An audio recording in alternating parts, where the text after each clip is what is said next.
l'efficacité, et P... C'est l'effort. C'est l'effort de l'inclination. Alors, moi, vous voyez, ce que j'ai envie de vous poser comme question quand on a fait ce travail mathématique,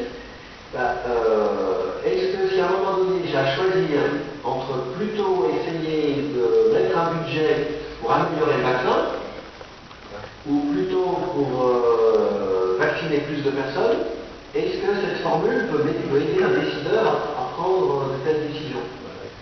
Est-ce que vous avez réfléchi un petit peu comment les mathématiques pourraient aider les décideurs à prendre ce type de décision?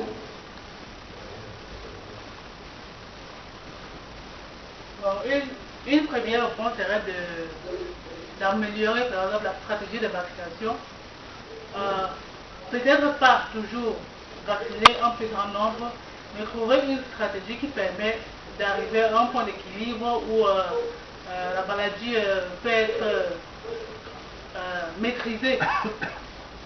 La solution triviale, ce serait peut-être d'améliorer aussi la qualité du vaccin. Oui, typiquement, moi, dans cette formule, je vois qu'il y a des trade-offs entre améliorer l'État et améliorer le pays. Voilà, donc c'est aussi une suggestion, voilà, celle que P est un formulateur d'ordinateur. Donc c'est aussi une suggestion pour mettre en valeur votre travail. Voilà. Je voulais également vous souligner que moi j'ai particulièrement apprécié par rapport à votre document, on avait souligné, mon collègue et moi, quelques petites imperfections en partie dans la première version. Là j'ai senti que vous avez fait j'ai apprécié, un effort particulier dans votre présentation, d'abord pour resituer votre travail par la littérature, vous avez cité des travaux existants. Vous avez des vraies conclusions, qui n'est pas le cas de votre premier, de la première version de votre document. Et puis je vois que vous avez aussi présenté des perspectives. Et donc justement, dans le cadre de ces perspectives, je voulais savoir si, compte tenu du travail que vous avez fait jusqu'à présent, vous vous sentez plutôt attiré vers continuer dans les contributions théoriques, donc en prenant des modèles un petit peu plus compliqués, ou bien est-ce que maintenant que vous avez acquis une certaine culture en études mathématiques et épidémiologiques, est-ce que vous avez envie de vous confronter aux données? Puisque donc, moi, dans votre thèse, si j'ai bien compris, vous n'avez pas vraiment cherché, par exemple, à caler votre modèle sur les données. Est-ce que c'est quelque chose qui vous intéresse, qui fait partie de votre contribution, ou bien est-ce que vos perspectives sont plutôt de rester à un niveau théorique uniquement? Disons que je vais m'intéresser beaucoup plus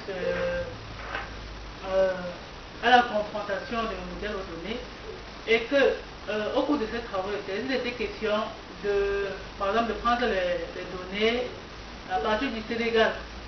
Mais malheureusement, quand on appelait le Sénégal, ils disaient que ce n'était pas encore disponible.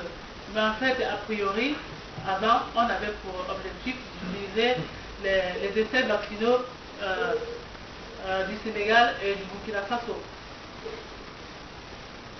Okay. Je vous remercie. Donc maintenant, je vais passer la parole aux examinateurs. Et donc, je vous propose de commencer par donner la parole à M. Marie-Tunian. Ah, il n'est pas là.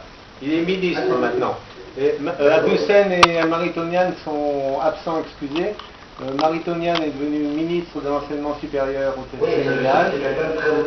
Donc, il était déjà dit. Aboussen n'est pas au vous, alors. Voilà, et Aboussen est à pièce parce que il a une réunion qu'il a fait reporter plusieurs fois de son fait et du coup, il est le seul modélisateur et du coup, il ne peut pas être là, même par Skype. Donc voilà. Donc il reste que Ada et moi. Des questions à poser. Voilà, il reste Ada, Philippe, et puis moi. Parce que Marie-Tonian aurait pu vous laisser des questions à poser. Oui, oui. Mais non, Marito est disparu dans un trou noir. Ah oui. Voilà, et Aboussen aussi très occupé. Non, non, c'est pas un jeu de mots. C'est au sens de hockey. On donne la parole donc, à M. Philippe Adam. Si on pouvait le voir, ce serait peut-être sympathique. Je sais pas je pensais que vous pouviez m'apercevoir. Non, on ne voit pas justement. Attends, il faut. Vous avez passé. je sais pas si on On a fait trop compliqué. Attends. Voilà, c'est bon. Voilà. Là, tu vois, Voilà. tu peux arrêter le Bonjour. vidéo, hein, Bonjour. je pense. Ouais, non, j'ai juste deux petites remarques et puis peut-être une question à Alain. Dans ta deuxième partie, ce que tu as montré, c'est la globale asymptotique stabilité sur R4 plus étoile. C'est-à-dire R plus puissance 4. C'est pas tout à fait la même chose. Sur les bords, c'est pas globalement asymptotiquement stable. Et puis, concernant la première partie, tu parles beaucoup d'efforts. Et donc, on reproche à certains biologistes de mal manipuler la notion d'effort.